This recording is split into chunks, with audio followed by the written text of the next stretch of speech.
So I had planned on making a video demonstrating the value of arc fault circuit breakers, and it was a pretty simple idea for the video.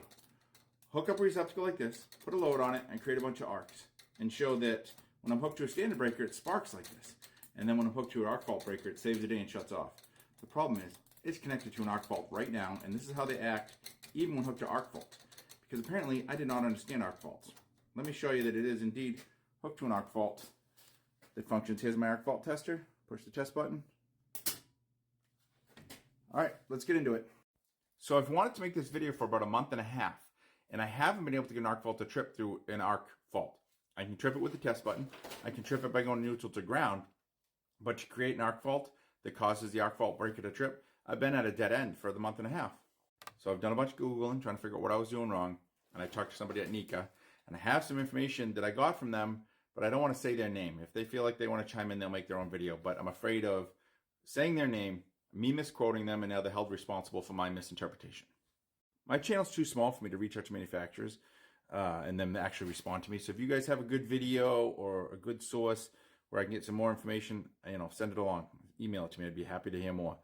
But considering the person at the trade show, I trust their opinion, and what they told me got it to trip, I feel comfortable saying what they told me as correct information. Basically, what it boils down to is when you turn a switch off and on, there's a spark, an arc, right? And that happens normally under loads and motors and everything we do in a house. Arc faults are designed to ignore that as much as possible.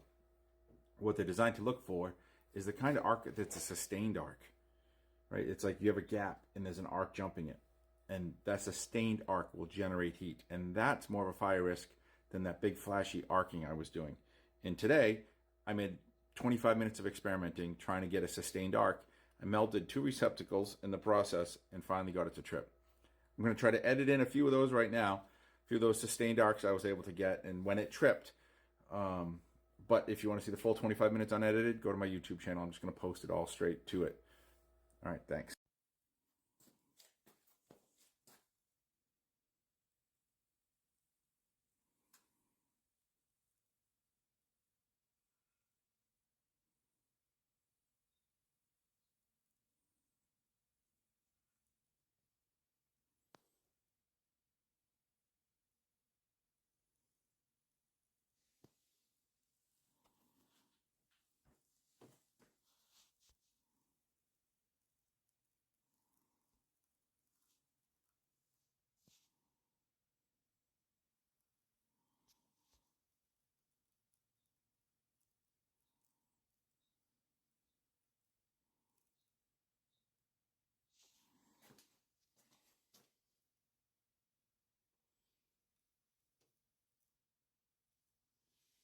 Working arc fault breaker, not overloaded.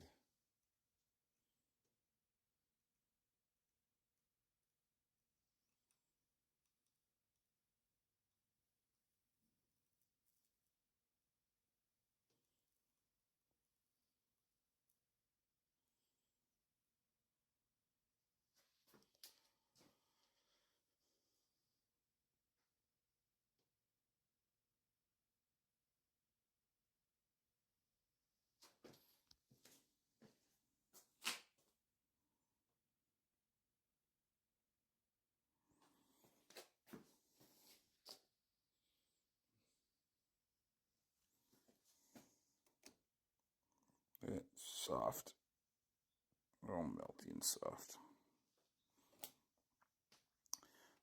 The breaker has still not tripped.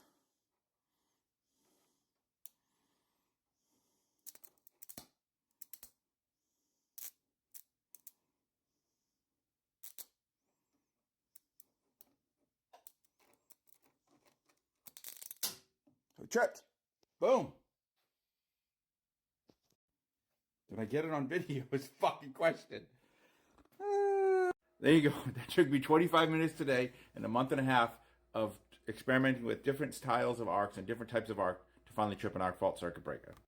So clearly, there's a lot more to learn about arc faults, but I just wanted to post a video because I put so much work into this. But when I had that small reddish sustained arc, it still didn't trip. But when it tripped was, and at least when me watching the replay, I had let go, and then there was like a continuous arc for like another beat of a second. It wasn't me tapping and opening it. It was like, I don't know. It felt like it was white. There was a longer white arc that caused it to trip. It wasn't the little red ones. It wasn't the big flashy ones. It was that sustained bright white one, for like double as long as normally the flashes are. So I'm gonna keep experimenting. I think the next thing I need to do is try different brand names, but I'll see what the comments say. Maybe somebody hook me up with the manufacturer or UL to try to cut to the chase here. But I'm having fun. I'm having fun trying to figure it out myself. So, all right, thanks for watching.